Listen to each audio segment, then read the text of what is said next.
जब से Google Chrome आया 2008 से उसने डोमिनेट किया है मार्केट को। जो इंटीग्रेशन है उसका गूगल सर्विसेज के साथ और एक्सटेंशंस के साथ, इसकी वजह से गो टू ब्राउज़र बन चुका है बहुत सारे लोगों का। मगर बहुत सारे कुछ ऐसे लोग भी हैं यहाँ पे जो कि दूसरे ब्राउज़र्स का इस्तेमाल करते हैं। इनमें से चॉइसेस का एग्जांपल ले लेते हैं तो second most popular desktop browser जो सफारी है वो इतना सरप्राइजिंग नहीं है सुन के, क्योंकि पहले से ही प्री इंस्टॉल्ड आता है मैक में। जो सेम चीज़ है वो माइक्रोसॉफ्ट एज और इंटरनेट एक्सप्लोरर के लिए भी की जा सकती है। मगर फायरफॉक्स का क्या होगा आखिर? फायरफॉक्स करंटली 7.69% मार्केट कंट्रोल करता है, और वो तो विंडोज़ में भी प्री इंस्टॉल नहीं आता, ना कि मैक में या फिर किसी भी मोबाइल फ़ोन में। तो जो लोग भी फायरफॉक्स को इस्तेमाल कर रहे हैं उन्हें क्रोम को छोड़ के उसे इस्तेमाल करना पड़ता है। और क्योंकि बिलियंस ऑफ लोग जो पूरी दुनिया में है वो पीसी को इस्तेमाल करते हैं, तो फायरफॉक्स का यूज़र बेस जो है वो अराउंड 362 मिलियन यूज़र्स का आता है। और पहले तो ये आसान लगता है कि जो लोग एंटी बिग टेक है और एंटी गूगल है वो इस्तेमाल करते होंगे फायरफॉक्स को। मगर अगर आप थोड़ा पास से देखोगे तो आपको ये कोई भी गूगल हेट क्लब वाले लोग नहीं मिलेंगे। इनफैक्ट यहाँ पे पूरे सब रेडिट्स है जो कि डिस्कस करते हैं किस तरह से फायरफॉक्स सबसे अच्छा ब्राउज़र है। ये लोग फायरफॉक्स को इसलिए इस्तेमाल नहीं करते क्योंकि वो क्रोम को इस्तेमाल नहीं करना चाहते हैं, मगर वो लोग फायरफॉक्स को इसलिए इस्तेमाल कर रहे हैं क्योंकि वो फायरफॉक्स को ही इस्तेमाल करना चाहते हैं। ये कहानी और भी ज़्यादा इंटरेस्टिंग हो जाती है जब आपको रियलाइज़ होगा कि फायरफॉक्स को किस तरह से फंड किया जाता है। फायरफॉक्स एक नॉन प्रॉफिट ऑर्गेनाइजेशन है और वो एड्स या किसी भी तरह का इंटरनेट बेस्ड सर्विसेज से पैसे नहीं कमाते। वो वर्चुअली फंडेड है डोनेशन से, और जो सबसे बड़ा डोनर है एक्चुअली उनका गूगल है। इनफैक्ट पिछले साल मोजिला को $500 मिलियन की डोनेशन मिली, जिसमें से $450 मिलियन तो सिर्फ गूगल से आए थे।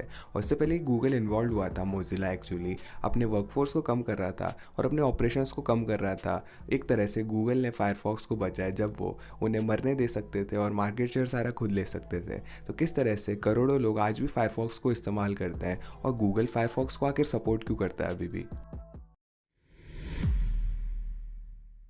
ये समझने के लिए कि लोग आज भी फायरफॉक्स क्यों इस्तेमाल करते हैं, हमें ये देखना होगा पीछे जाकर कि लोगों ने फायरफॉक्स को इस्तेमाल करना शुरू क्यों किया था। अगर थोड़ा पीछे जाए तो जो जड़ें हैं फायरफॉक्स की वो अर्ली 1990s में जाती है एक कंपनी जिसका नाम है नेटस्केप के ऊपर। और बहुत सारे लोग जो इस वीडियो को देख रहे हो उसे नेटस्केप के बारे में पता भी नहीं होगा, मगर उस समय वो सबसे ज़्यादा डोमिनेट इंटरनेट ब्राउज़र की कंपनी थी। मगर ये सारी चीज़ें चेंज हो गई थी जैसे ही माइक्रोसॉफ्ट ने इंटरनेट एक्सप्लोरर को लॉन्च किया। इंटरनेट एक्सप्लोरर वो विंडोज़ के साथ बंडल्ड लाता था, तो जब लोगों ने नए कंप्यूटर्स को खरीदा तो उन्होंने इंटरनेट एक्सप्लोरर्स को इस्तेमाल करना शुरू कर दिया। माइक्रोसॉफ्ट को एक्चुअली एंटीट्रस्ट लॉ सूट मिली उसके लिए, क्योंकि इसी की वजह से उनकी कंपनी दो टुकड़ों में बंटते बंटते रह गई, मगर वो दूसरी स्टोरी है ये।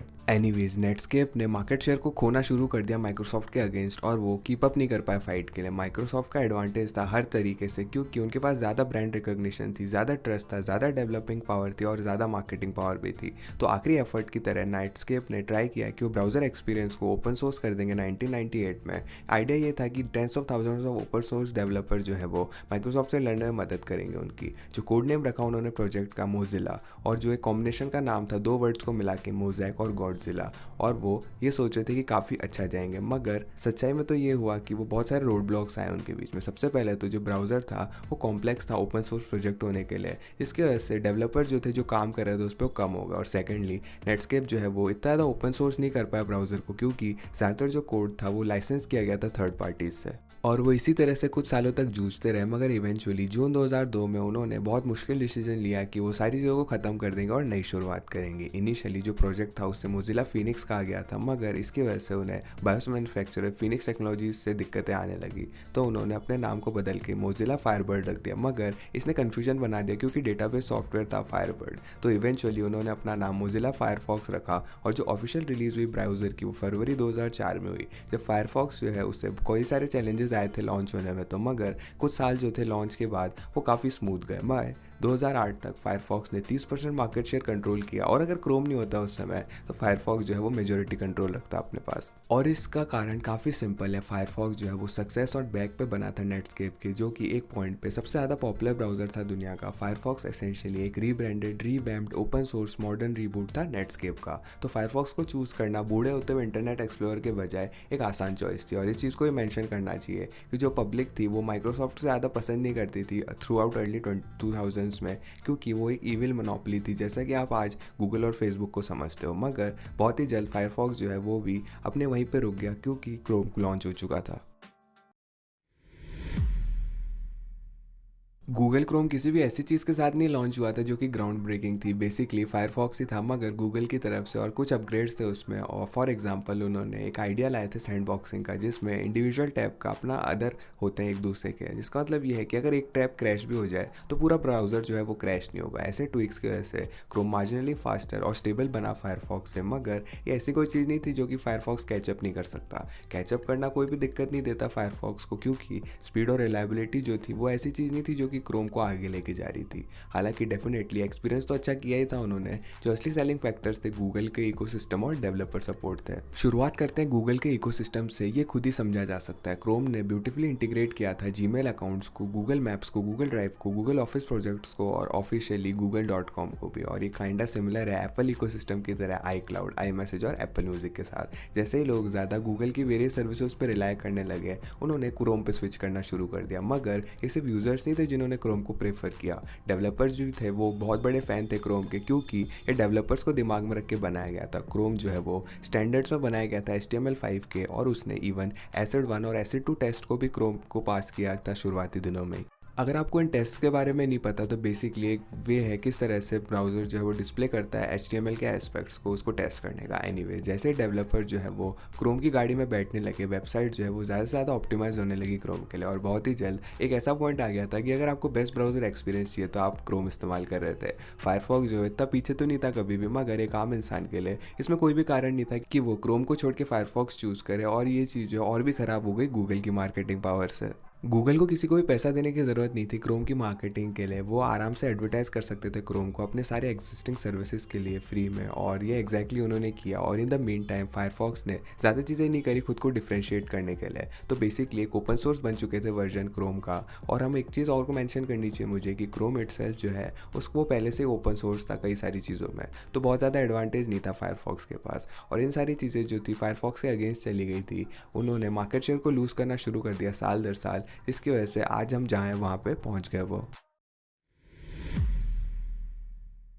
अगर क्रोम इतना ही अच्छा है तो लोग फायरफॉक्स को क्यों इस्तेमाल कर रहे हैं? वेल, यहाँ पे बहुत सारे रीजंस हैं इसके लिए। सबसे पहले शुरुआत करते हैं कॉम्पिटिशनल रिक्वायरमेंट्स की। अब ऐसा नहीं लगता कि जो क्रोम है एक्चुअली कॉम्पिटिशनली इंटेंस है, क्योंकि वो ब्राउज़र है। रिमेंबर किस तरह से हमने बात करी थी, क्रोम जो है हर टैब को अलग अलग ट्रीट करता है। वेल, ये चीज़ पता चलती है कि इस चीज़ से बहुत सारी रैम लगती है। फायरफॉक्स जो है इसे भी करता है एक हद तक, मगर वो लिमिट कर रखी है उन्होंने प्रोसेसेस को 6 एक बार में।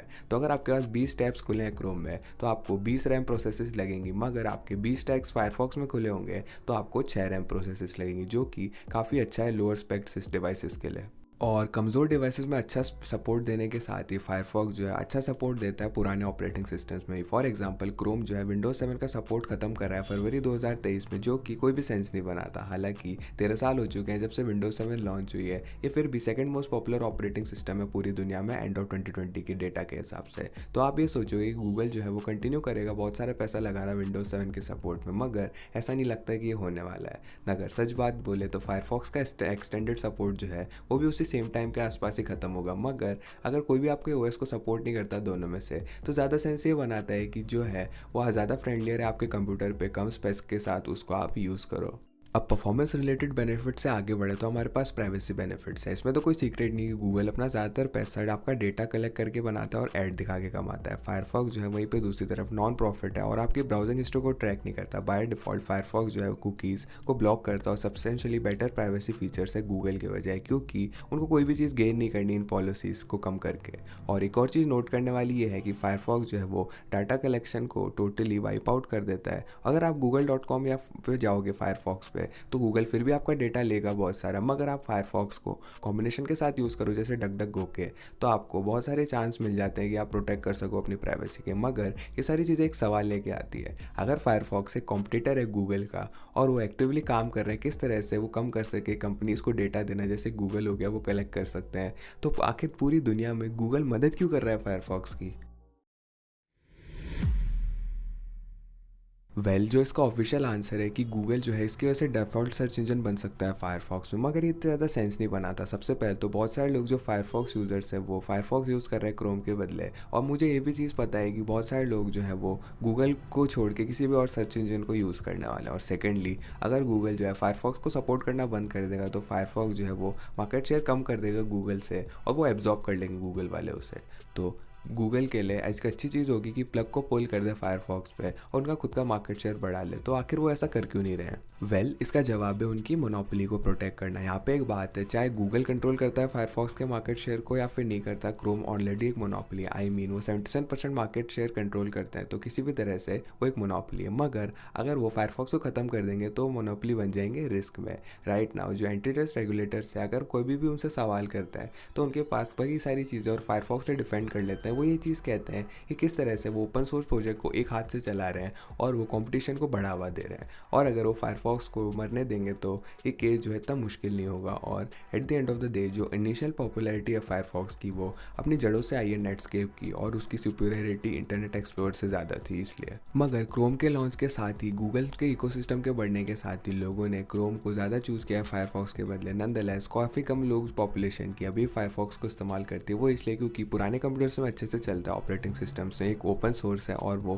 प्राइवेसी काफ़ी अच्छी है। और सब for the first time Firefox जो है वो अपने डिफरेंसेस को घटाता जा रहा है, जैसे कि उसकी प्राइवेसी फीचर्स हैं उन्हें बढ़ा रहा है, जहाँ बजाय कि ओपन सोर्स की तरह बन जाए क्रोम के। और जैसा कि लोग ज़्यादा कॉन्शियस हो रहे हैं डेटा प्राइवेसी के लिए, तो हम हो सकता है कि फायरफॉक्स की पॉपुलैरिटी में सर्च देखें, मगर हमें इंतजार करके देखना होगा। आपका फेवरेट ब्राउज़र कौन सा और क्यों है, कमेंट करके ज़रूर बताना। साथ साथ इस वीडियो को लाइक कीजिएगा और आपको लगता है कि क्रोम को सीरियस कॉम्पिटिशन देखने को मिलेगा। साथ साथ हमारे डिस्कॉर्ड कम्युनिटी को चेकआउट कीजिएगा फ्यूचर वीडियो आइडियाज़ देने के लिए, और चैनल को सब्सक्राइब कीजिएगा बाकी क्वेश्चंस लॉजिकली आंसर देखने के लिए। मैं था चिरंजीव, मैं मिलता हूँ आपसे अगली वीडियो में।